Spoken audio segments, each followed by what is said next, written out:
อ๋ออันนี้เป็นข้าวซิลิแลกหลังจากจะกินนมตัวนั้นเมื่อแล้วก็จึงก่อยกินตัวนี้เนาะตัวนั้นก็เอาไว้คือเก่าเนาะยังสิมีอีกเพิ่นยังสิติดต่อมายังสิพาเครื่องมาให้อยู่เด้อเลย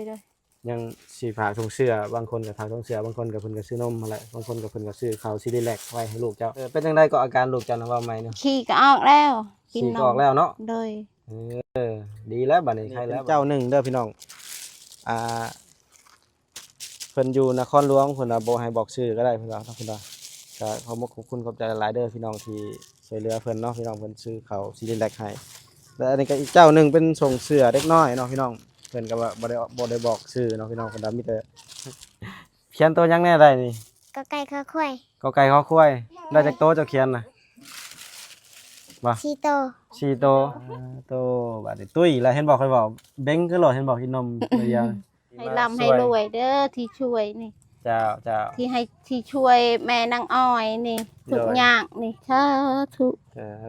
ให้อยู่ดีมีแห้งเนาะผู้ช่วยกั ให้อยู่ดีมีแหงเด้อผู้ช่วยนะ ขนมมาเอาเครื่องมาให้แม่น้องอ้อยเพิ่นนี่ตัวเว้า